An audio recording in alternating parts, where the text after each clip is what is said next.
హల్లెలూయా.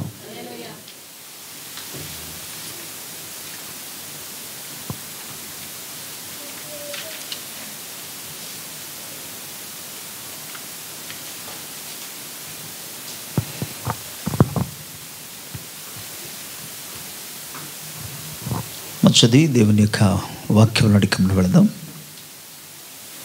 పరిశుద్ధ గ్రంథంలో కొరింథీయులకు రాసిన రెండో పత్రిక, కొరింథీయులకు రాసిన రెండో పత్రిక 7వ అధ్యాయం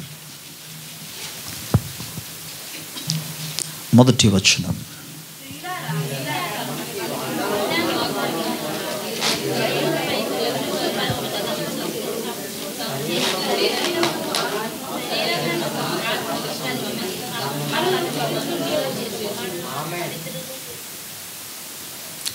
ప్రార్థన. ప్రేమ నమ్మదగిన మా తండ్రి, మీ ఘనమైన గొప్ప నామానికి మేము కృతజ్ఞతాస్తుతులు స్తోత్రాలు చెల్లిస్తున్నాం ప్రభువా. నీ దివ్య వాక్యాన్ని మేము ధ్యానించడానికి వెళుచుండగా మాతో మీరు మాట్లాడమని ప్రార్థిస్తున్నాం. వినగల చెవులు, గ్రహించగలిగిన హృదయాలు మా అందరికీ దయచేయమని నాయన. అల్పుడను నీ పాదధుల్ని తండ్రి, అయోగ్యుడను మీ దాసుని యందు నాయన మీరు మరుగుపరిచి నీ అభిషేకంతో నింపి నీ ప్రజలతో మాట్లాడము. పిలిచిన దేవుడు ఎంతైనా నమ్మదగిన వాడవని స్తోత్రాలు చెల్లిస్తున్నాం ప్రభువా. నీ కృప మీద ఆధారపడి నీ ఆత్మ సహాయమును కోరి యేసుక్రీస్తు ప్రభు నామములో అడిగి పొంది ఉన్నాము తండ్రి, ఆమేన్. స్తోత్రం. గట్టిగా హల్లెలూయా. ప్రభు మనకు అనుగ్రహించిన ఈ అద్భుతమైన అవకాశాన్ని బట్టి దేవాది దేవునికి సకల మహిమ, ఘనత, ప్రభావము కలుగునుగాక. మన తండ్రి అయిన దేవుని నుండి, ప్రభు అయిన యేసుక్రీస్తు నుండి కృపా సమాధానములు మనందరికీ తోడై ఉండునుగాక. ఈరోజు కొరకు ఏర్పాటు చేయబడిన దైవ వాక్య భాగంలో కొరింథీయులకు రాసిన 2వ పత్రికలో 7వ అధ్యాయంలో 1వ వచనంలో ఇలాగ వ్రాయబడినది. ప్రియులారా, మనకు ఈ వాగ్దానములు ఉన్నవి గనుక దేవుని భయముతో పరిశుద్ధతను సంపూర్తి చేసుకొనుచు శరీరమునకును ఆత్మకును కలిగిన సమస్త కల్మషము నుండి మనలను పవిత్రులుగా చేసుకుందాము. స్తోత్రం. రక్షింపబడిన తర్వాత ఈ భూలోకంలో మనం జీవించుచున్న జీవిత కాలం అంతా కూడా ప్రతి ఒక్క విశ్వాసికి, ప్రతి ఒక్క దేవుని బిడలకు, సంఘ బిడలకు అత్యవసరమైన వాక్య భాగం ఇది. శరీరధారిగా భూలోకంలో జీవిస్తున్నాం కాబట్టి ముఖ్యంగా ఈ 3 కొరకు లేదా 4 కొరకు మనిషి అంతా కూడా ఎక్కువ ప్రాధాన్యత ఇస్తుంటారు, దృష్టి పెడతారు. 1 ఆహారం, 2వది పానీయం, 3వది వస్త్రం, 4వది నివాసం. వీటి కొరకు ప్రయాసపడతారు. కానీ ఇవి ఏవి కూడా ఒక వ్యక్తిని ప్రభు రాజ్యమునకు చేర్చలేదు. ఒక వ్యక్తి జీవితంలో ప్రభు రాజ్యమునకు తీసుకెళ్ళగలిగిన ఏకైక పద్ధతి, మార్గం ఏంటంటే, ప్రారంభ దశలో ఆల్రెడీ మనం ప్రభువుని నమ్ముకున్నాం కాబట్టి నమ్మని వారైతే యేసుక్రీస్తును సొంత రక్షకునిగా అంగీకరించాలి. ప్రభు రక్తము చేత కడగబడాలి. ప్రభు నామమును బట్టి బాప్తిసం పొందాలి. బట్ బాప్తిసం పొందుకున్న ప్రతి ఒక్కరు కూడా ఆధ్యాత్మిక జీవితంలో ప్రభు అనుగ్రహించిన రక్షణను కాపాడుకొనుచు పరిశుద్ధత నుండి అధిక పరిశుద్ధతలోనికి దైవభక్తి కలిగి జీవించవలసిన అవసరత ఉంది. ఇది సంఘానికి అవసరం. మీరు ఎక్కడికి వెళ్ళినా ఇదే సత్యం. ప్రపంచ నలుమూలలకి మీరు వెళ్ళిపోయినా, ఇక్కడైనా ఒక ఎగ్జాంపుల్ చెప్తాను. మీరు స్వస్థత పొందుకున్నారు, ప్రభు స్వస్థపరచునుగాక. నేను దాని కొరకు ప్రార్థన చేస్తున్నాను కూడా, ప్రభు స్వస్థపరచాలని. బట్ మరలా చెప్తున్నాను, నీవు స్వస్థత పొందేంత మాత్రాన పరలోక రాజ్యం వెళ్ళిపోతామని గ్యారంటీ లేదు. ఒకవేళ ప్రభు నిన్ను దీవించాడు, నీ దీవెన, నీవు సంపాదించింది ఏది కూడా నిన్ను పరలోక రాజ్యానికి తీసుకెళ్ళలేదు. దానికి రుజువు దేవుని వాక్యంలో లోకాసువార్తలో మనకు కనబడుతుంది. 16వ అధ్యాయంలో లాజరు బీదవాడు ఉన్నాడు, తన దగ్గర ఏమీ లేదు, భిక్షమెత్తుకొని జీవిస్తున్నాడు. కానీ దేవుని రాజ్యంలో ప్రవేశించగలిగాడు. స్తోత్రం. అబ్రహాము ఒక రొమ్మునాను కూర్చుని ఉన్నాడు, ఉన్నతమైన భాగ్యాన్ని ప్రసాదించుకున్నాడు, పొందుకున్నాడు. దేవుని బిడ్డలారా, అందుకే భూలోకములో ఏవి కూడా మనము ప్రజెంట్ ఏదైతే ప్రాముఖ్యమైనదిగా ఎంచుతున్నామో అవి ఏవి కూడా ఒక మనిషిని పరలోక రాజ్యానికి, దేవుని రాజ్యమునకు చేర్చలేవు, చేర్చజాలవు. ఏమైనా చేర్చగలదు అంటే రక్షింపబడిన తర్వాత నీ ఆత్మీయ జీవితాన్ని నువ్వు బాగు చేసుకున్నప్పుడే, నీ యొక్క ఆత్మ ప్రాణ శరీరమును నువ్వు పరిశుద్ధముగా కాపాడుకున్నప్పుడు. అందుకంటాడు, ప్రియులారా మనకు ఈ వాగ్దానములు ఉన్నవి కనుక దేవుని భయముతో, ప్రజల్లో దైవ భయము చాలా అవసరం ఉంది. కానీ దైవ భయము దినదినం విధంగా చెప్పాలంటే తరిగిపోతూ వస్తుంది. దైవ భయం లేదు. దేవుని గుర్చిన భయం ఉంటే మనిషి ఎందుకు దైవ చిత్తానికి ప్రతికూలంగా ఎందుకు బ్రతుకుతాడు? దేవుని గుర్చిన భయం ఉంటే అసలు ఎందుకు దేవుని మాట వినడు? దేవుని గుర్చిన భయం ఉంటే అసలు దేవుని వాక్యమునకు అసలు ఎందుకు విధేయత చూపడు? యెషయా గ్రంథంలో అంటాడు, ప్రభు వాక్యంలో మాట్లాడుతూ అంటాడు, ఎవడు దేవునియందు భయభక్తులు కలిగి, భయము కలిగి ఆయన దాసులైతే ఆయన సేవకుడు చెప్పిన మాటను విని వణుకుచుండునో అన్నాడు. అంటే దేవుని మాట దేవుని సేవకుల ద్వారా పలుకుచున్నప్పుడు దేవుని గుర్చిన భయం అంటే ఉంటే ఏం చేస్తావు తెలుసా? నువ్వు వణుకుతావు. అమ్మో, దేవుని మాటలో దేవుడు మాట్లాడుచున్నాడు. నేటి రోజుల్లో దేవుని గుర్చిన భయము తగ్గిపోతుంది, కనబట్టలేదు. నీవు దేవుని యందు భయభక్తి కలిగి జీవిస్తున్నావు అని చెప్పడానికి రుజువేంటి? What is the proof that you are fearing God? లేక నువ్వు దేవుని ప్రేమిస్తున్నావు అని చెప్పడానికి రుజువేంటి? What is the proof that you are loving God?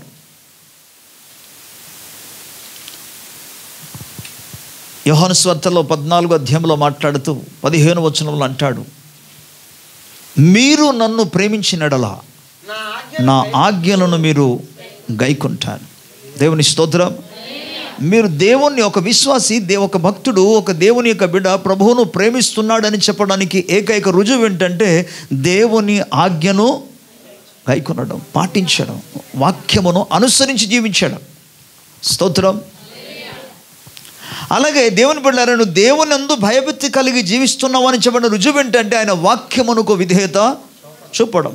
22వ అధ్యాయంలో ఆదికాండంలో మనం చూస్తాము, అబ్రహాము దేవుని మాటకు లోబడి నీకొక్కడే ఉన్న కుమారుని తీసుకెళ్ళి నేను చూపింపబో పర్వతానికి తీసుకెళ్ళను బలిగా అర్పణ చేయమంటే అతడు ఏమి జరుగుతుందో వాటి గురించి పక్కన పెట్టేసి దేవుని మీద నమ్మిక ఉంచి దేవుడు అడిగాడు కదా అని దేవుని మాటకు లోబడతానని చెప్పి తన కుమారుని తీసుకెళ్ళి బలియాగము చేశాడు. బలియాగం చేశాడా? ఎస్, తన మైండ్లో చేశాడు, ఆల్రెడీ తన మనసులో చేశాడు, ప్రభుకి ఇచ్చేసాడు. అందుకు దేవుడు అంటాడు, అబ్రహమా నీకొక్కడైనా కుమారుని నాకు బలిగా అర్పణ ఇవ్వడానికి ఎనుకంజలేదు కనుక ఇందు మూలముగా నీవు దేవునికి భయపడవాడని నాకు కనబడుతుంది. ప్రభుకి స్తోత్రం. 2 ప్రాముఖ్యమైన విషయం మీకు చెప్పాను. ఒకటి, నువ్వు దేవుని ప్రేమిస్తున్నావు అని చెప్పండి రుజువు ఏంటంటే దేవుని ఆజ్ఞను గైకొనడం, అదే ప్రూఫ్. రెండోదిగా నువ్వు దేవునికి భయపడుతున్నావు అని చెప్పడానికి రుజువేంటి? ఆయన వాక్యమునకు చెప్పాలందరూ విధేయత చూపడం. దైవ భయం ఏం చేస్తుందంటే, దేవుని గుర్చిన భయం ఒక వ్యక్తిని చెడు కార్యము చేయకుండా, లేక పాపము చేయకుండా, దేవుని వాక్యానికి వ్యతిరేకముగా జీవించకుండా దైవ భయమే ఒక వ్యక్తిని కాపాడుతుంది. నేను అందుకే ప్రతి సందర్భాలు కూడా చెప్తూనే వస్తున్నా, ఎప్పుడు మాట చెప్తూనే వస్తున్నా, ఏంటది? దేవుని గుర్చిన భయము కలిగి జీవించండి. ఈవెన్ మీ పిల్లలకు కూడా మీరు అందించవలసినది దైవ భయం అనే ఎవ్రీవేర్, ప్రతి స్థలాల్లో ఇదే వాక్యం, ఇదే మాట జ్ఞాపకం చేస్తుంటాను నేను. స్తోత్రం, హల్లెలూయా. భౌతికంగా ఒకవేళ నీ బిడ్డలు ఇబ్బంది కలిగి ఉండవచ్చు, భౌతికంగా నువ్వు సంపాదన కలిగి ఉండకపోవచ్చు, భౌతికంగా నీకు సంపాదన లేదు కాబట్టి మీ బిడ్డలకు మీరు అందించి ఇవ్వకపోవచ్చు. భౌతికంగా వాళ్ళు ఇబ్బంది పడినంత మాత్రమైన సమస్య కాదు. అసలైన సమస్య ఏంటంటే వారు దేవుని రాజ్యములోనికి ప్రవేశించకుండా అడ్డగిస్తున్నది, అదే సమస్య. బైబిల్ గ్రంథంలో ఈ మాటకు చాలా అర్థాలు ఉంది, కానీ ఒక రకమైన అర్థం చెప్తాను. ప్రభువు అక్కడ ఏమన్నాడంటే, ఈ వారి యొక్క కన్నుల నుండి వచ్చిన ప్రతి భాస్వ బిందువులను ఆయన చెప్పాలందరూ తుడిచివేయన మాటలో కొన్ని అర్థాలు ఉంది, బట్ అందులో ఒక అర్థం చెప్తున్నాను. ఎందుకు అక్కడ ఏడుస్తారు? అది ఎక్కడ రాయబడింది తెలుసా? ప్రకటన గ్రంథంలో రాయబడిన మాట మీకు చెప్తున్నా. ప్రకటన గ్రంథము అన్న వెంటనే అది ఎప్పుడు జరగబోతుంది? జరగబోచున్న వాటి గురించి చెప్తున్నాడు. ఇప్పుడు మీకేదో కుటుంబాల్లో ఏదో సమస్య వచ్చింది, లేదా బాధ వచ్చింది, దేవుడు మిమ్మల్ని ఆదరించాడు, అందులో విడిపించారు, ఓకే, అది నిజమే, వాస్తవమే. కానీ నిజంగా అది చెప్పబడిన మాట ఏంటంటే, అక్కడ చెప్పబడుతున్న మాట ఏంటంటే, వారి కన్నుల నుండి ఈ యొక్క ప్రకటన గ్రంథంలో రాయబడింది 21. Okay, come on read it. వారి కన్నుల ప్రతి భాస్వ బిందువులను తుడిచి, గట్టిగా స్తోత్రం చెప్దాం. ఓకే, వినండి. ఎప్పుడు జరిగింది ఇది? అప్పటికే భూమి మీదకి అంటే అబద్ధ క్రీస్తు లేదా క్రీస్తు విరోధి వచ్చి ఆయన 3.5 సంవత్సరాలు, 7 సంవత్సరాలు పరిపాలన చేస్తాడు. 3.5 సంవత్సరాలు సమాధానంగా పరిపాలన చేస్తాడు. మిగిలిన 3.5 సంవత్సరాలది భయంకరంగా ప్రభువును మాత్రం కాకుండా దేవుని ఆజ్ఞను పాటిస్తున్న ప్రతి ఒక్కరు కూడా, క్రీస్తును అంగీకరించే ప్రతి ఒక్కరు కూడా భయంకరంగా హింసించడానికి మొదలు పెడతాడు. ఆ తర్వాత అతడు, వినండి శ్రద్ధగా, అతడు సంపూర్ణంగా మీకు ముగింపులను తీసుకెళ్ళి చెప్తున్నాను, ప్రభు అతన్ని తీర్పు తీరుస్తాడు. అతన్ని పాతాళంలో కాదు, నరకగ్నిలో, మండుచున్న అగ్ని గంధకము కలిగిన స్థలాల్లో అతన్ని పడవేస్తాడు. ప్రభుకి స్తోత్రం చెప్పాలి. ప్రభువుని దీవించాడన్న వెంటనే కొంతమంది హల్లెలూయా స్తోత్రం అంటారు. కానీ అతన్ని మండుచున్న అగ్నిగుండంలో పడవేశారంటే మౌనంగా చూస్తున్నారు. వాడిని పడేశాడంటే మనం ఏం చేయాలి? సంతోషించాలి కదా, ఆనందించాలి. వాడే కదా వీటన్నిటికీ కారణం. ఓకే, ప్రభుకి స్తోత్రం కలుగును. ఈ వచనం మీకు ఎందుకు చెప్తున్నానంటే, ఆ రోజు అనేక మంది, ఈ మాట శ్రద్ధగా వినండి, చాలా జాగ్రత్తగా వినండి, అనుకున్న వారిలో అనేక మంది దేవుని రాజ్యంలో ప్రవేశించారు. ఈవెన్ కుటుంబ సభ్యుల్లో కూడా అనేక మంది తప్పించబడతారు. అక్కడ వారు కన్నీళ్ళు ఎవరు కారుస్తారు? ఎవరైతే దేవుని రాజ్యంలో ప్రవేశించారో వారి యొక్క రక్త సంబంధులు ప్రవేశించలేనందుకు, వారికైతే పరలోక రాజ్యంలో ఉన్నందుకు గొప్ప ఆనందంగా సంతోషంగా ఉంటుంది. కానీ మిగిలిన వారి యొక్క రక్త సంబంధులు, వారికి తెలిసిన వాళ్ళందరూ కూడా రాకపోవడం చూసి వాళ్ళందరూ కూడా నరకగ్నిలో విడిచి వేయబడిన, పడద్రోయబడిన చూచినప్పుడు వారి హృదయాల్లో బాధ కలిగి ఏడుస్తారు. అది నాన్న. కానీ ప్రభు వారిని ఆదరిస్తూ వారి కన్నుల నుండి ఆ భాస్వం తీర్చేది. సరే, ఏం చేద్దాం, మనం చెప్పవలసింది కూడా చెప్పాము కదా, నువ్వు చెప్పవలసింది చెప్పావు కదా, సువార్త చెప్పావు కదా, దైవ భక్తిలో దైవ మార్గం నడవమని చెప్పావు కదా, పరిశుద్ధత కలిగి జీవించమని చెప్పావో చెప్పలేదా? చెప్పావు కదా. మరి చేయవలసింది కూడా చెప్పాము. ఎన్నో సంవత్సరాల దేవుడు అవకాశం ఇచ్చాడు. ఓడను నిర్మాణం చేయడానికి, కట్టడానికి 120 సంవత్సరాలు నోహవుకు పట్టినట్లుగా 100 సంవత్సరాలు కావచ్చు, 80 సంవత్సరాల వరకు దేవుడు అవకాశం ఇచ్చాడు, 90 సంవత్సరాలు అవకాశం ఇచ్చాడు. కానీ అవకాశాన్ని సద్వినియోగం చేసుకెళ్ళి ఇప్పుడు ఏం చేద్దాం? నేను చెప్పలేదా? నువ్వే చెప్పు. నేను దానికోసం రక్షణ ఇవ్వడానికి కదా పరలోక రాజ్యం నుండి నా కుమారుని పంపించి సిలువలో బలియాగము చేయించి రక్తం ఇచ్చింది. నా దేవా నన్నెలా చేయి విడిచితివి అన్న సరే నేను మౌనంగా ఉన్నాను కదా, నీకు తెలియదా? కాబట్టి ఏం చేద్దాం? సరే, భయపడొద్దు, ఇప్పుడు నా దగ్గర నువ్వు ఉన్నావు కదా. వారి కళ్ళలో నుండి బాష్ప బిందువులను ఆయన ప్రియులారా, చాలా డేంజర్ విషయం ఏంటంటే దేవుని రాజ్యానికి ప్రవేశించకుండా అడ్డగిస్తున్న ప్రతి స్వభావాలు, అది డేంజర్. మనుషులు కాదు డేంజర్ అసలు. ఆ స్వభావం ఏదైతే ప్రభు రాజ్యానికి తీసుకెళ్ళగలడు. అందుకే ఇక్కడ అంటాడు, దేవుడు మనకు ఒక అద్భుతమైన వాగ్దానం ఇచ్చాడు. మనకు ఈ వాగ్దానం ఉంది. ప్రభుకి స్తోత్రం. ఏంటో వాగ్దానము? ఆయన మాట్లాడుతూ అంటాడు, వాగ్దానం ఏంటంటే, మీరు జీవము కలిగిన దేవుని ఆలయమే ఉన్నారు కనుక మీరు వారి మధ్య నుండి బయలువెడాలి, ప్రత్యేకముగా జీవించండి. 18 వచ్చిన 26 అధ్యాయంలో ఆయన అంటాడు, అలాగ చేస్తే నేను మీకు దేవుడునై ఉందును, మీరు నాకు ప్రజలై, స్తోత్రం చెప్పాలి, నేను మీకు దేవుడుగా ఉంటాను. ఎప్పుడు? మీరు వారి మధ్య నుండి బయలువెడాలి, ప్రత్యేకముగా. అందుకే దేవుని బిడ్డలు అన్యజనులు ప్రవర్తించినట్టుగా ప్రవర్తించకూడదు. ప్రభుకి స్తోత్రం చెప్పాలి. అన్యుల ఆచారాలను కూడా ఏమాత్రం కూడా ఆచరింపకూడదు. వారు జీవించినట్టుగా మనం జీవించకూడదు. వారు మాట్లాడినట్టుగా మనం మాట్లాడకూడదు. Because we are the children of God. మన దేవుని యొక్క బిడ్డలం కనుక. ప్రభు ఇక్కడ ఏమంటారో తెలుసా? మీరు వారి మధ్య నుండి బయలువెడాలి, ప్రత్యేకంగా మీరు ఉంటే, వారితో మీరు జోడు కాకుండా ఉంటే. అందుకే పై వచనాలు అంటాడు, మీరు అవిశ్వాసులతో జోడుగా ఉండకూడి అంటాడు. దుర్నీతితో, ఓకే, నీతికి దుర్నీతితో ఏమి సాంగత్యము? వెలుగునకును చీకటికిని ఏమి పొత్తు? క్రీస్తునకును బెలియాలతో ఏమి సంబంధము? అవిశ్వాసితో విశ్వాసికి పాలెక్కడది? పాలుందా? అవిశ్వాసితో విశ్వాసికి పాలుందా? లేకపోతే విశ్వాసికి అవిశ్వాసితో పాలుందా? అవిశ్వాసికి పాలుందా? విశ్వాసి యొక్క పాలు ఎక్కడ?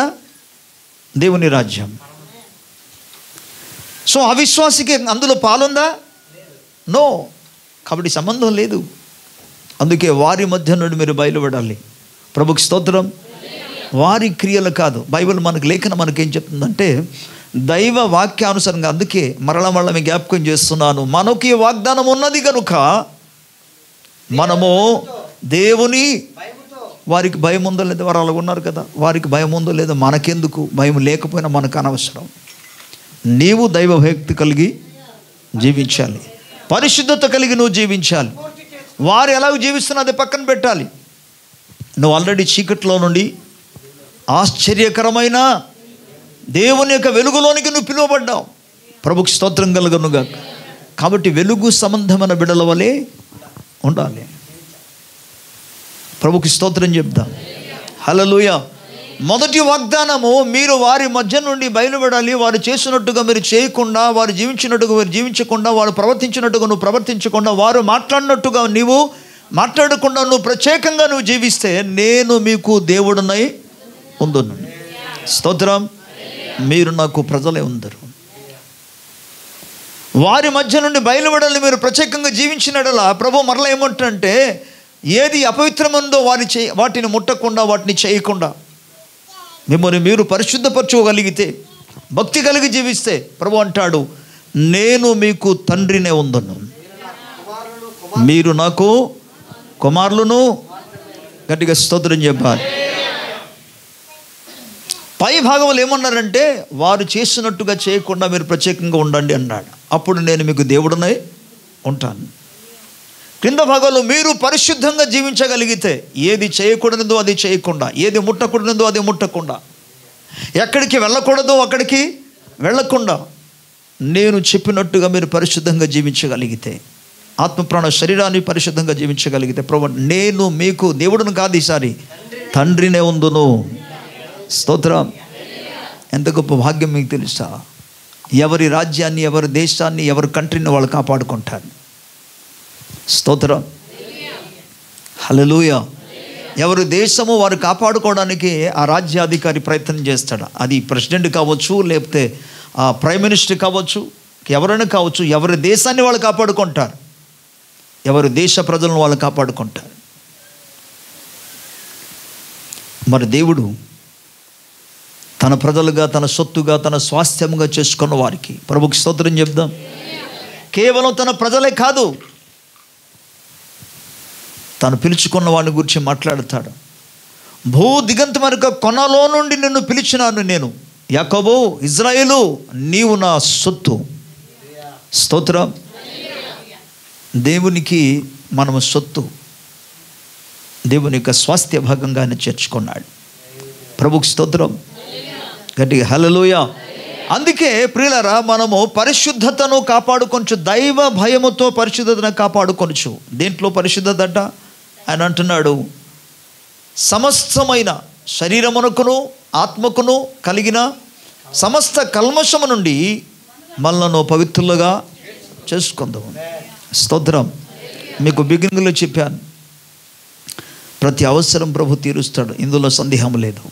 ఎందుకంటే ఆయన యెహోవా ఈరే దేవుడు కాబట్టి.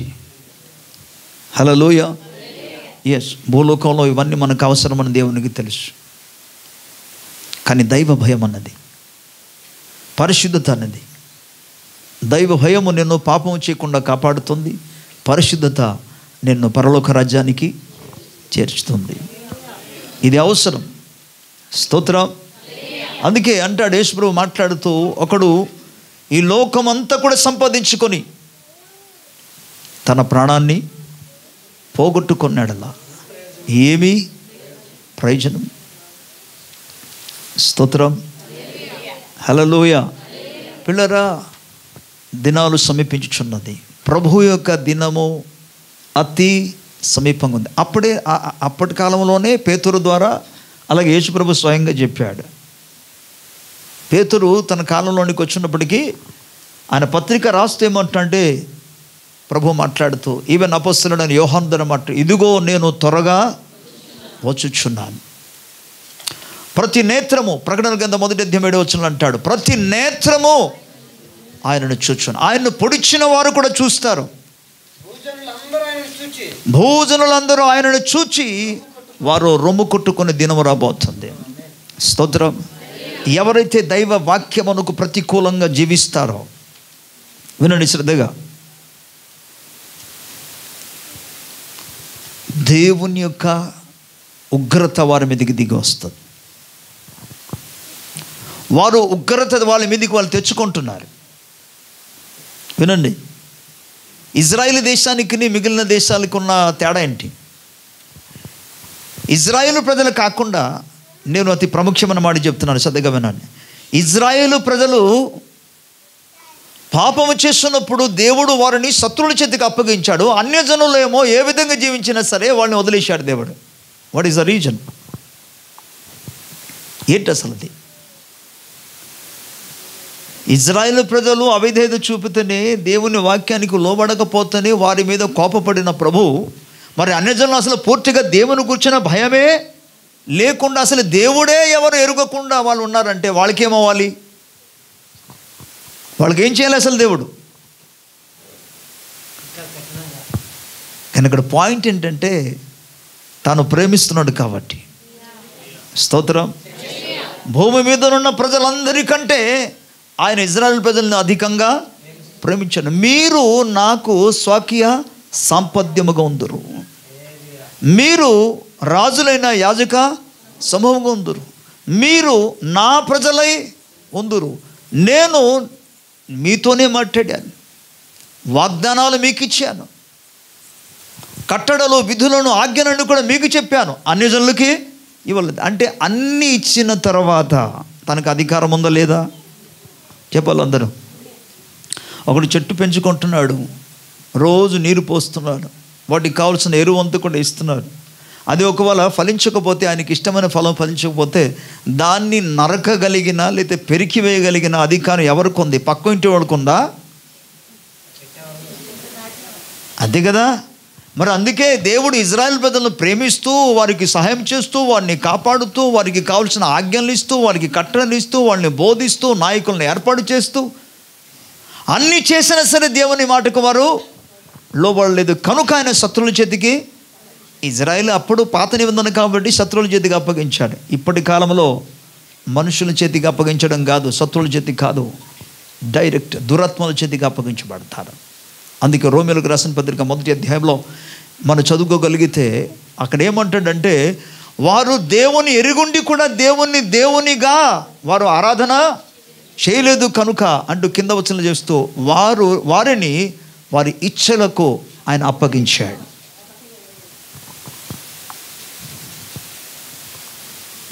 Anybody who is not obeying the word of God,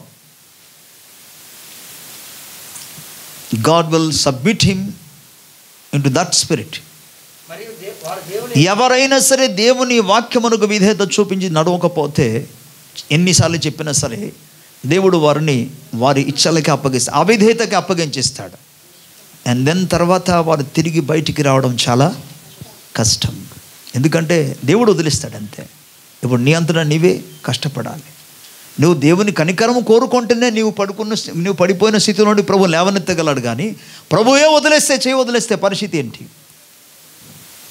అందుకే వినండి, దేవుని బిడ్డలో దైవభక్తి కలిగి అందుకే జీవించాలి, అందుకే పరిశుద్ధత కలిగి జీవించాలి. మన ఆత్మ, ప్రాణ, శరీరం మనకు కలిగిన ప్రతి కల్మషము నుండి, స్తోత్రం, మనకు తెలుసు మన శరీరాన్ని శుద్ధి చేసుకోవడం వెరీ వెరీ ఈజీ, చాలా సులువు. ఒక మంచి సబ్బు కొనుక్కొని తీసుకొచ్చి స్నానం చేస్తే శుద్ధి చేయబడుతుంది. ప్రభుకి స్తోత్రం చెప్దాం గట్టిగా, హల్లెలూయా.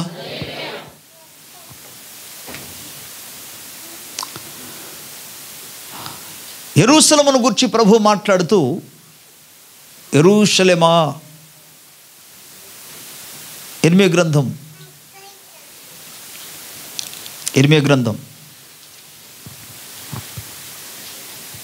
4వ అధ్యాయం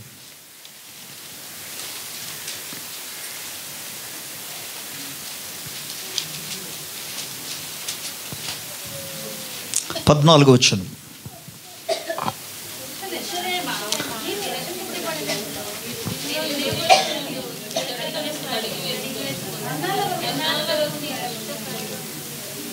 చాలు, ప్రభుకి స్తోత్రం చెప్దాం, హల్లెలూయా.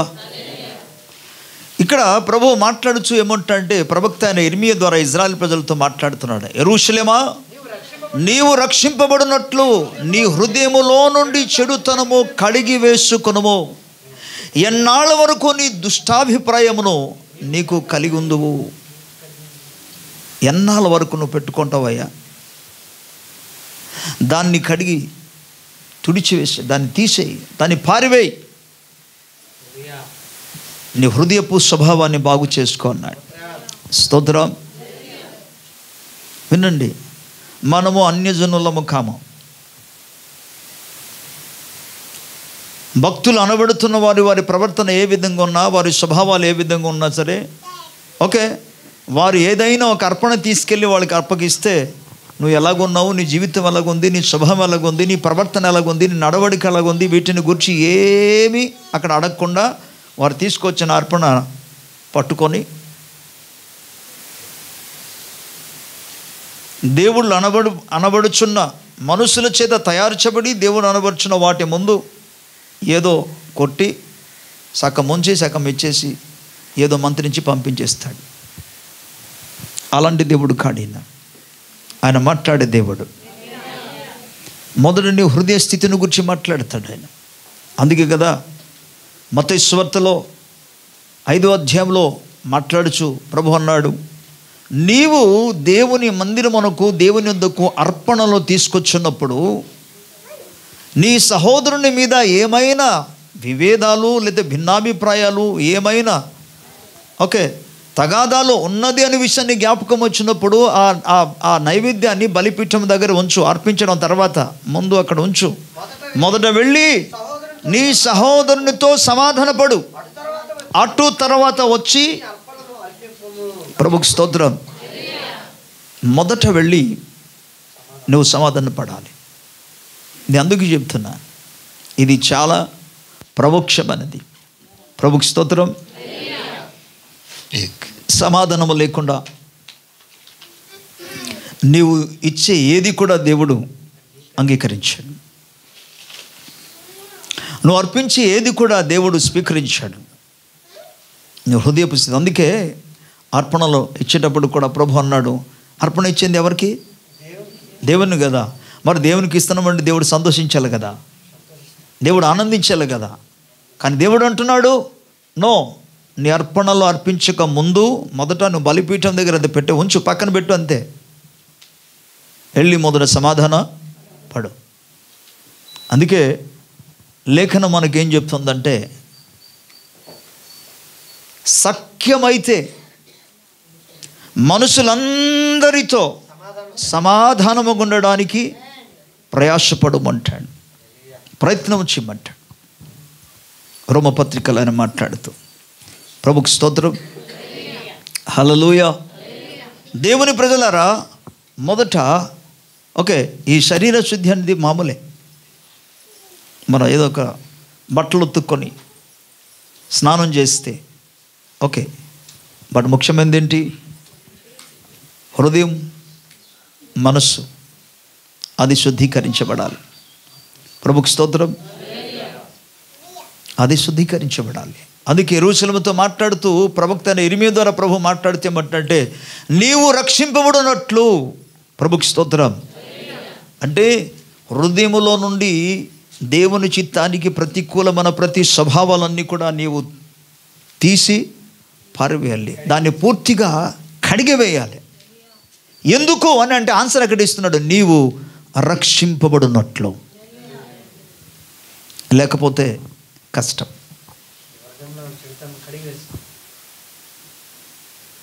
మనకు కనబడదు, కానీ దేవుడు కనబడుతున్నట్టుంది, దేవుడు చూస్తూ ఉంటాడు. అది హృదయపు స్థితిని గురించి మాట్లాడాడు. ప్రభుకు స్తోత్రం, హల్లెలూయా. ఈ హృదయాన్ని గురించి చాలా విషయాలు ప్రభు మాట్లాడిన వాటిని గురించి మనం ఇప్పుడు ధ్యానం చేయలేము. ఒకసారి హెబ్రీయులకు రాసిన పత్రిక 12వ అధ్యాయం 23వ వచనం. హెబ్రీ 12:23.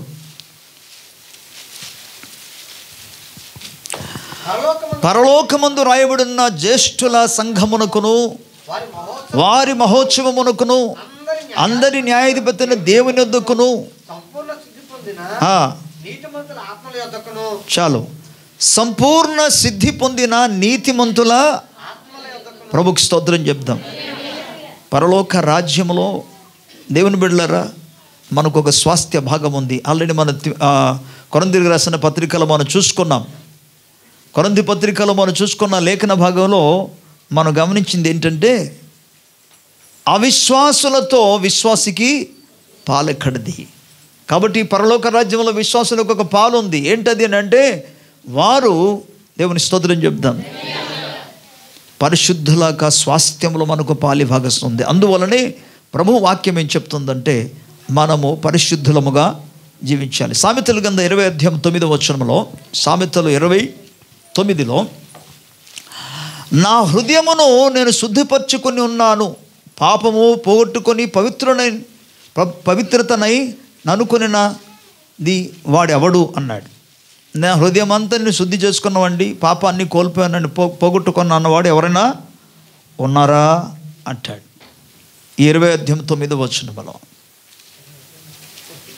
ఉన్నారా ప్రపంచంలో?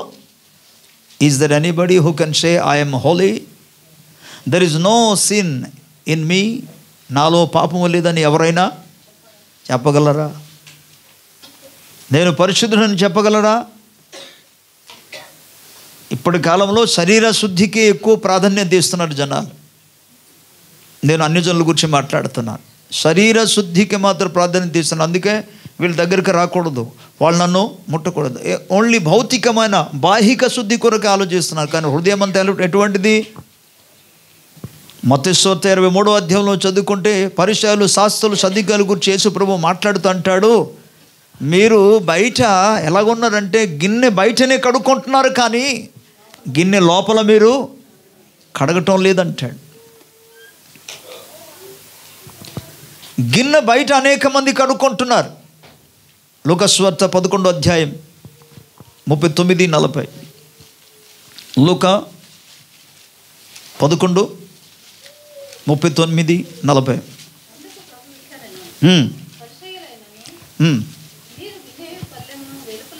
మీరు గిన్నెయు పల్లెమును వెలుపల శుద్ధి చేయుదురు గాని మీ అంతరంగమును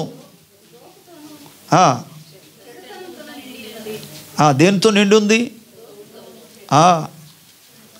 చెడుతనముతో నిండి ఉన్నది. ఎక్కడ కడిగిస్తున్నారు? గిన్నె బయటే. లోపల పరిస్థితి ఏంటి? అన్యజనులు కూడా చేస్తున్న పనులు అవే. గిన్నె బయటే శుద్ధీకరణ, కానీ హృదయంలో అతి భయంకరమైన చెడుతనముతో నిండి ఉన్నది. నేను మరలా జ్ఞాపకం చేస్తున్నాను, దేవుని బిడ్డలో హృదయమందు శుద్ధిగా ఉండాలి, బాహ్యకంగా కూడా శుద్ధీకరణ. హృదయమందు పరిశుద్ధత, బాహ్యమందు శుద్ధీకరణ.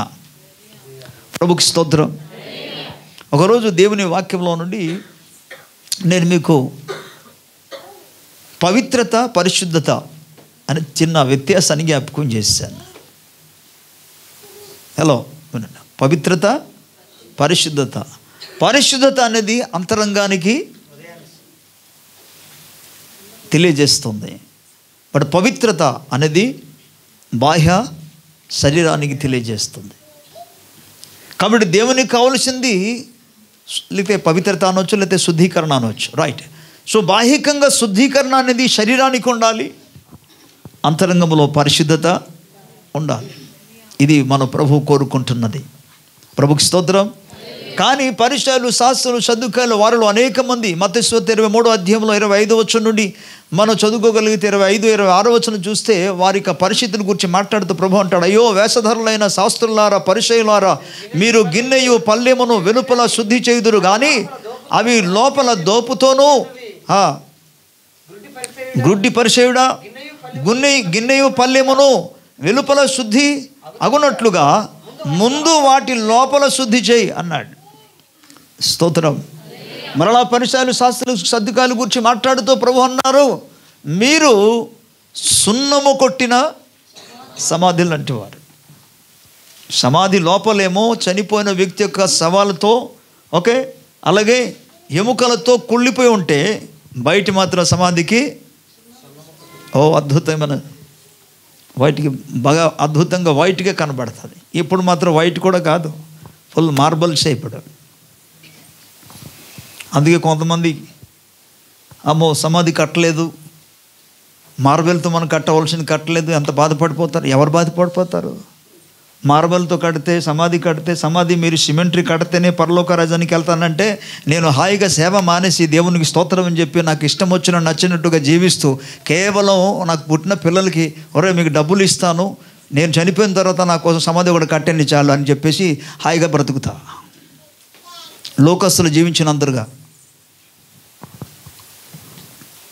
వాక్యం అలా చెప్పటం లేదు. అందుకే వాటి కోసం ప్రాధాన్యత మనం ఇవ్వకూడదు. చనిపోయిన తర్వాత వారి యొక్క శరీరం, ఎందుకంటే మనిషి ఎక్కడి నుండి తయారు చేయబడ్డాడు? మట్టి నుండి తయారు చేయబడ్డాడు. కాబట్టి మరలా మట్టిలోనే ఆయన కలిసిపోతాడు. శరీరం ముందు నథింగ్, ఏమీ లేదు. అందుకే మనిషి యొక్క ఆత్మ ప్రాముఖ్యమైనది. ఆ ఆత్మ రక్షణ కొరకు మనం ప్రయాస పడాలి. దేవుని స్తోత్రం. హల్లెలూయా. ఒక్కొక్కసారి కొన్ని వాటిని లోకస్తులందరూ కూడా అనుభవిస్తున్నాం. మనం ఎందుకు అసలు త్యాగం చేస్తున్నా? ఎందుకు వాటిని త్యాగం చేస్తున్నా? ఎందుకు వాటి విషయంలో మనం అసలు మనల్ని మనం అణుచుకోవాలి? బికాస్ మన రాజ్యం ఈ లోక సంబంధమైనది కాదు, మన పర సంబంధమైన వారు. అందుకే పరిశుద్ధతను అందుకే మనం ప్రేమించాలి, పరిశుద్ధత కలిగి జీవించాలి. సో హృదయాన్ని బయట కాదు, ఎక్కడ? లోపల. ప్రభుకి స్తోత్రం చెప్తారా గట్టిగా? హల్లెలూయా. రోమీయులకు రాసిన పత్రిక 2వ అధ్యాయంలో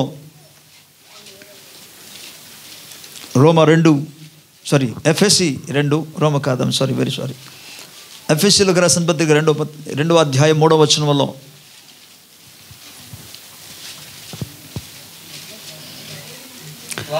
వారితో కలిసి మనమందరమును శరీరం యొక్కయో మనస్సు యొక్కయో కోరికలను నెరవేర్చుకొనుచు మన శరీరాశలను అనుసరించి మునుపు ప్రవర్తించుచు కడమ వారి వలనే స్వభావ సిద్ధముగా దైవ ఉగ్రతకు పాత్రులమై ఉంటిమి. వినండి, వారితో కలిసి. వారితో అంటే ఎవరు? వీళ్ళు అన్యజనులతో కలిసి. ఎలా ప్రవర్తించామట? శరీరం యొక్కయు మనసు యొక్కయు కోరికలు నెరవేర్చుకొనుచు. మీరు చూసారా? మీరు అందుకే ఇంతకు ముందు చెప్పాను, దైవ వాక్యమునకు దేవుని చిత్తమునకు అనుకూలంగా ప్రవర్తించకపోతే వారు దేవుని ఉగ్రతకు పాలవుతారని, దేవుని ఉగ్రత వారి మీదకి వస్తుందని చెప్పాను. ఇక్కడ ఏమని చెప్తున్నారు? ఎఫెసీ పత్రిక 2వ అధ్యాయం 3వ వచనంలో వారితో కలిసి అంటే అన్యులతో కలిసి, ఓకే, మనమందరమును శరీరము యొక్కయు మనస్సు యొక్కయు కోరికలను నెరవేర్చుకొనుచు మన శరీరాశలను అనుసరించి మునుపు ప్రవర్తించుచు కడమ వారి వలె స్వభావ సిద్ధముగా దైవ ఉగ్రతకు పాత్రులమై ఉంటిమి. కానీ దేవునికి స్తోత్రం కలుగునుగాక. దైవ ఉగ్రతలో నుండి క్రీస్తు మనలను మరణించి మన పక్షముగా మనకు బదులుగా ఆయన మరణించి ఆ ఉగ్రతలో నుండి విడిపించాడు ఆయన. దేవుని స్తోత్రం కలుగునుగాక. అందుకే 4-5 వచ్చినట్టు, అయినను దేవుడు కరుణా సంపన్నుడే ఉండి మనము మన పాపముల అపరాధముల చేతను చచ్చిన వారమే ఉండినప్పుడు సహితము మన ఎడల చూపిన తన మహా ప్రేమ చేత మనను క్రీస్తుతో కూడా బ్రతికించెను. కృపచేత మీరు రక్షింపబడి ఉన్నారు. స్తోత్రం. మనము కూడా దైవ ఉగ్రతకు పాత్రులమే ఉంటిమి. ఎప్పుడు? మారు మనుషు లేనప్పుడు, దేవుని ఎరగలేనప్పుడు, ప్రభువును గురించి తెలియలేనప్పుడు, యేసు ఎవరో మనకు తెలియలేనప్పుడు, అప్పుడు మనం దైవ ఉగ్రతకు పాత్రులమే ఉంటిమి. అందుకే దైవ చిత్తానుసరంగా, దైవ వాక్యానుసరంగా ప్రభువు మాటని మనం అనుసరించి నడవకపోతే, అందుకే చెప్పాను, దేవుని ఉగ్రత వారి మీద ఇప్పుడు నిలిచి ఉంటుంది. మన ఉగ్రత పాలవడానికి ప్రభు మనల్ని పిలవలే. దేవుని స్తోత్రం చెప్తారా? మన ఉగ్రత పాలవడానికి యేసు ప్రభువుని నమ్ముకోలే. మరి దేని నమ్ముకున్నాం? ప్రభుకు స్తోత్రం చెప్పాలి గట్టిగా. హల్లెలూయా, హల్లెలూయా. తెస్సలోనికీయులకు రాసిన మొదటి పత్రికలో 3వ అధ్యాయం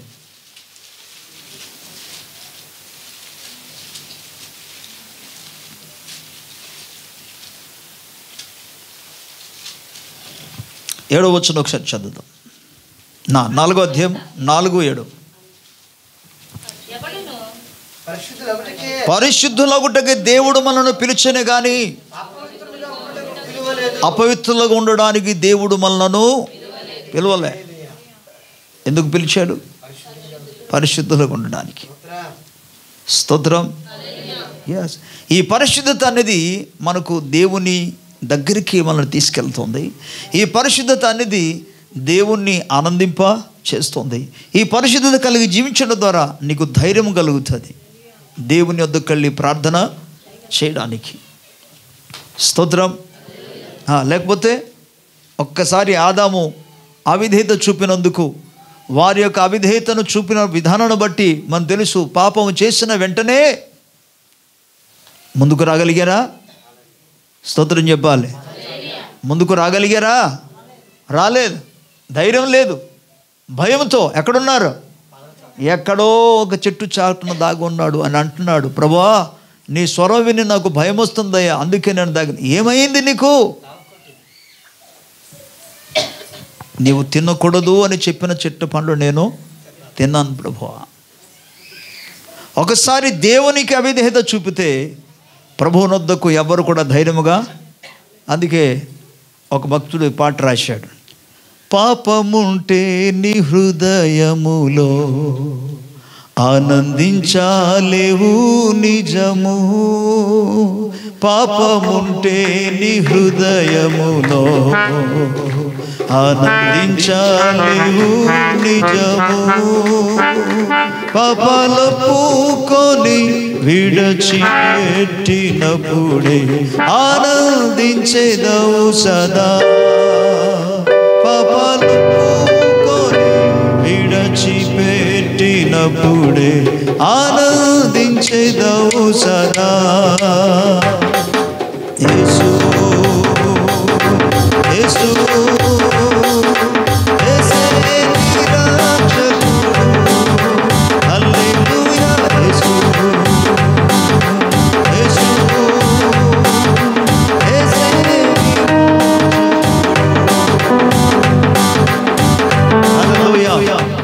పాపము నీ హృదయంలో ఉంటే ఎవరైనా సరే, హృదయంలో పాపలు ఉన్నవాడు సంతోషించలేరు. బయటికే సంతోషంగా ఉన్నట్టు కనబడతారు తప్ప వారి అంతరంగం వాళ్ళకి మనస్సాక్షి గద్దిస్తూనే ఉంటుంది. కానీ యాక్టింగ్ చేస్తారు, నటిస్తుంటారు సంతోషంగా ఉన్నాం అన్నట్టుగా. కానీ నిజమైన సంతోషం ఎప్పుడు తెలుసా? నీలో ఎటువంటి చెడుతనం లేనప్పుడు నువ్వు ఆనందిస్తావు, సమాధానం కలిగి ఉంటావు, దేవునితో నువ్వు సమాధానం కలిగి ఉంటావు. స్తోత్రం, హల్లెలూయా. తీతుకు రాసిన పత్రిక 2వ అధ్యాయం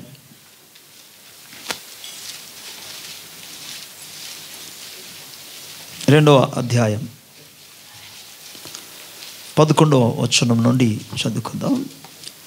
ఏలనగా సమస్త మనుషులకు రక్షణకరమైన దేవుని కృప ప్రత్యక్షమై మనము భక్తిహీనతను ఇహలోక సంబంధమైన దురాశలను విసర్జించి శుభప్రదమైన నిరీక్షణ నిమిత్తము, అనగా మహాదేవుడును మన రక్షకుడైన యేసుక్రీస్తు మహిమ యొక్క ప్రత్యక్షత కొరకు ఎదురు చూచుచు ఈ లోకములో స్వస్థ బుద్ధితోనూ నీతితోనూ భక్తితోనూ బ్రతుకుచున్న వలనని మనకు బోధించుచున్నది. దేవుని స్తోత్రం కలుగునుగా. సమస్తమైన మనుషులకు రక్షణకర్త అయిన రక్షణకు కారమైన దేవుని కృప మన ఎడల ప్రత్యక్షమైంది కనుక దేవుని బిడ్డలారా, మనం ఏం చేయాలట?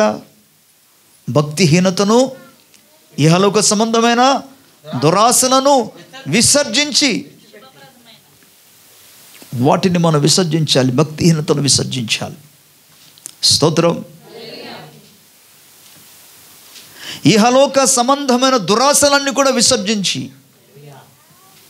శుభప్రదమైన నిరీక్షణ నిమిత్తం మన మహాదేవుడు రక్షకుడైన యేసుక్రీస్తు మహిమ యొక్క ప్రత్యక్షత కొరకు ఎదురు చూస్తున్నాము కనుక ఈ లోకంలో మనం ఎలా నడవాలంటే స్వస్థ బుద్ధితోనూ నీతితోనూ భక్తితోనూ బ్రతుకుచుండవల్లని మనకు దేవుని వాక్యము లేఖనము బోధించుచున్నది. అలాగున మనం నడుచుకోవాలి. స్వస్థ బుద్ధితో నడుచుకోవాలి, నీతితో నడుచుకోవాలి, భక్తి కలిగి నడుచుకోవాలి, దేవుని భయముతో నడుచుకోవాలి. స్తోత్రం. భక్తిహీనతను మనం విసర్జించాలి, ఇహలోక సంబంధమైన దురాశలను కూడా విసర్జించాలి. అందుకే మన ఎఫెసీ పత్రికలు చూసుకున్నాం ఏంటంటే, ఒకప్పుడు ఆ రీతిగా ఆ విధంగా జీవించినందుకు దేవుని ఉగ్రతకు పాత్రులై ఉంటిమి. కానీ ప్రభు తన కరుణా సంపన్నుడై తన దయను బట్టి తన కనికరను బట్టి క్రీస్తు యేసునందు మనందరిని కూడా ఆయన జీవింప చేశాడు. ప్రభుకి స్తోత్రం. గట్టిగా హల్లెలూయా, హల్లెలూయా. అందుకే దైవవాక్యం సెలవిస్తుంది, ప్రభు సన్నిధిలో మన యొక్క జీవితాలను మనం పరిశీలన చేసుకోవాలి. ఎవరితో సహవాసం చేయాలి? యోహాను రాసిన మొదటి పత్రికలో 1వ అధ్యాయము 5వ వచనం అంటాడు, అయితే ఆయన వెలుగే ఉన్న ప్రకారము మనము కూడా వెలుగులో నడిచిన ఎడల మనము అన్యోన్య సహవాసము గలవారి ముందుము.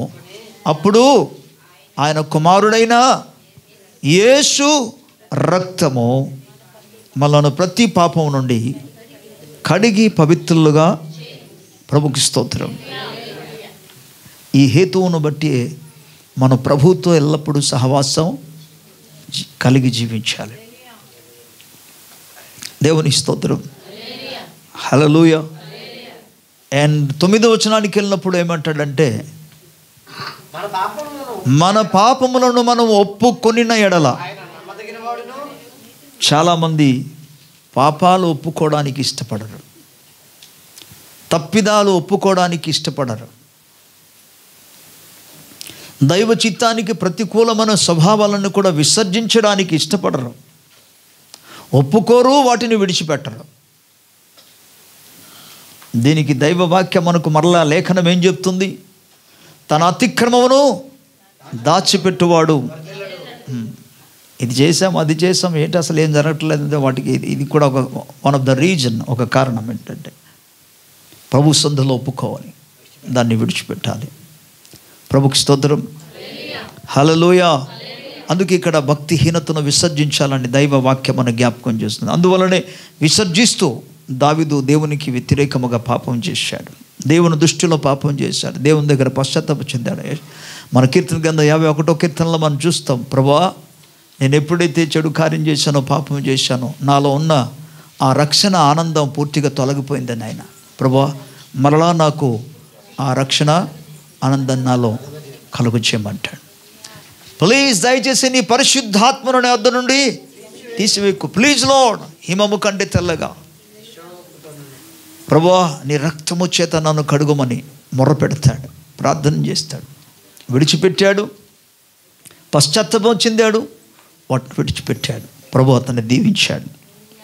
స్తోత్రం. మరలా ప్రభు అతన్ని కాపాడాడు, నిలబెట్టాడు ప్రభు సముఖంలో. అందుకే అంటాడు, మనము మన పాపములను ఒప్పుకొనిన ఎడల ఆయన నీతిమంతుడును నమ్మదగిన వాడు గనుక ఆయన మన పాపములను క్షమించి సకల దుర్నీతి నుండి, సకల అపరాధం నుండి, సకల పాపం నుండి మనల్ని పవిత్రులుగా. స్తోత్రం.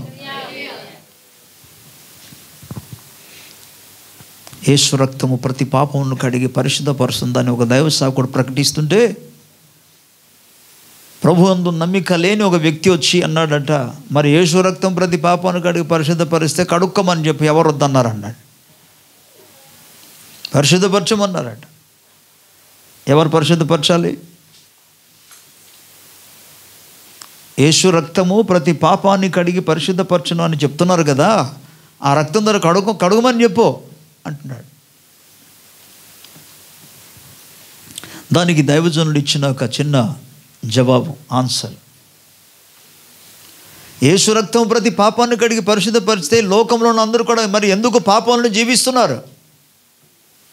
ఆ పాపాన్ని కడిగవచ్చు కదా. ఆన్సర్,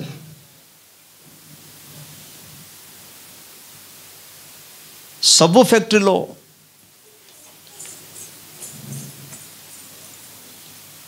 విస్తారమైన సబ్బులు ఉంటాయి.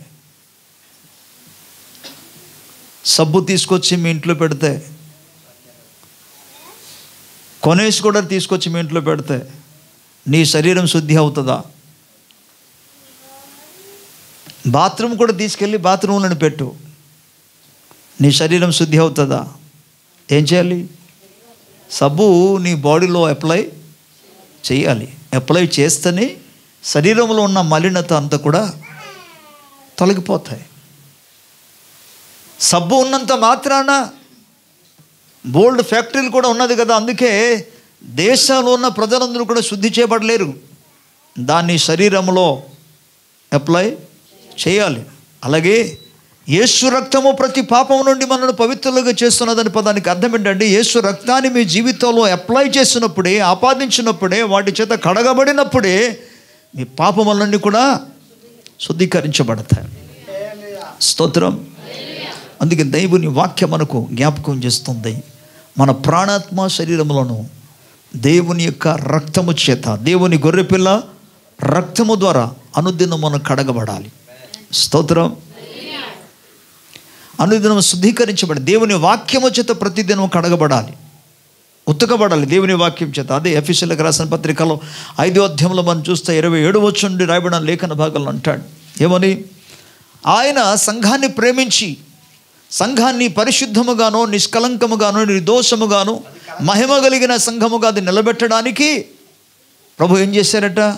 ఆయన వాక్యము చేత ఉతక స్నానము, దేవుని స్తోత్రం. దేని చేత? వాక్యం. అందుకే ప్రతిదినము దేవుని వాక్యము చేత మనము సంపూర్ణముగా ఉతకబడాలి, కడగబడాలి, శుద్ధీకరించబడాలి. ప్రభుకు స్తోత్రం. వాక్యము చేత ప్రతిదినం మనం స్నానం చేయాలి. దేవుని స్తోత్రం. హల్లెలూయా. సో దైవ వాక్యంలో ప్రియులారా అనేకమైన అద్భుతమైన మాటలు వాక్య భాగం మనకు జ్ఞాపకం చేస్తుంది. తెస్సలోనికీయులకు రాసిన పత్రిక, మొదటి పత్రిక 5వ అధ్యాయం 23వ వచనం, సమాధానకర్తయగు దేవుడే మిమ్మును సంపూర్ణముగా పరిశుద్ధపరచునుగాక, మీ ఆత్మయు జీవమును శరీరమును మన ప్రభువైన యేసుక్రీస్తు రాకడందు నిందారహితముగాను సంపూర్ణముగా నుండునట్లు కాపాడబడునుగాక. స్తోత్రం. ఇక్కడ సమాధానకర్తయగు దేవుడి సంపూర్ణముగా మన యొక్క శరీరమును, మన యొక్క జీవమును లేదా ప్రాణమును లేదా మనస్సును, అలాగే మన యొక్క ఆత్మను. ప్రభు యొక్క రాకడలో ఎలాగుండాలి? నిందారహితముగా, సంపూర్ణంగా, అసలు ఎటువంటి అసలు లోపము లేకుండా, కొరత లేకుండా, పరిశుద్ధముగా, నిందారహితముగా, నిర్దోషులుగా ఆయన నిలబెట్టడానికి, కాపాడడానికి, పరిశుద్ధపరిచి కాపాడడానికి శక్తి కలిగిన దేవుడు ఆయన. స్తోత్రం. ఆయన రాకడలో మనమందరూ కూడా పరిపూర్ణ సంపూర్ణలుగా ఉండాలి. స్తోత్రం. ఇవి ఈ శుద్ధీకరణ అనేది లేదా పరిశుద్ధత అనేది ఒక్కరోజు పని అనుకోండి. హలో వినండి, ఒక్కరోజు పని అనుకోండి. మనము మనకి ఇష్టం వచ్చినట్టుగా మిగిలిన రోజులంతా జీవించి ఒక్క రోజులో అయిపోద్ది కదా. ఏమంటారు? అందుకే అనుదినము దేవుని వాక్యము చేత మనం కడగబడాలి. అందుకే దేవుని బిడ్డలకు ప్రతిదినము ప్రార్థన సహవాసం అవసరమై ఉన్నది. నేను మాట్లాడేది వెళ్ళండి రండి కాదు, ఇది అవసరమైనది నీకు. ఈ సత్యాన్ని ఎరిగిన ఆది సంఘస్థులు